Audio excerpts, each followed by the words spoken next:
you're an amazing actor, so I'm pretty sure you know how to compartmentalize. But I know different actors have different methods of the way that they prepare. But how did you prepare emotionally and vocally to step into a character with such a rich and dark legacy? Mm. It was a lot of watching Jeremy Irons because that was the one that I resonated with at first.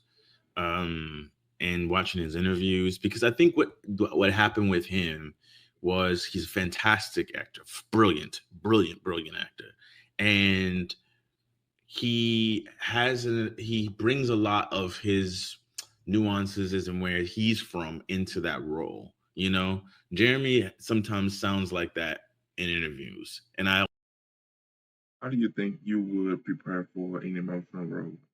I was like, well, that's established already. And if I were to establish a character, and they hired me for some of the qualities and sensibilities that I had, and then they asked me just, I've done that before. Like a lot of people, actors do that. You bring some of your sensibilities to the role in the given circumstance. But now my job was to continue his legacy. So then I had to understand who was he as well. Who was Jeremy? Who was Scar? And then who was written on the page? In addition to that, I have a fantastic dialect coach named Jerome Butler that I've worked with since 2016 when I started working on Monster with ASAP Rocky, Jennifer Hudson, and Jeffrey Wright. And he's been with me on every project since. And so I was like, let's build this guy.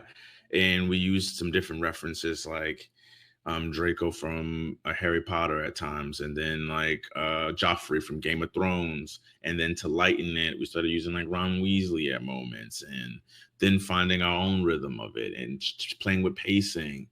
But the villainous aspect, I think, came from what is the intellectual processing of what that means, and to me, it was about finding a way to speak your truth without getting in trouble. You know, when people are starting to try to silence you, then that's when you come up with those sly, witty remarks to make your point known that you see it, you hear it, because you want to know that I know.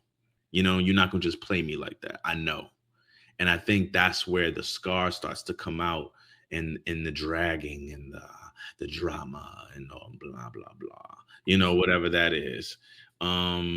And then the upbeat, Taka is a little bit like, it's like not thinking too much. It's like there's no worries in the world kind of thing. So that was how I compartmentalized it and kind of started to build a character.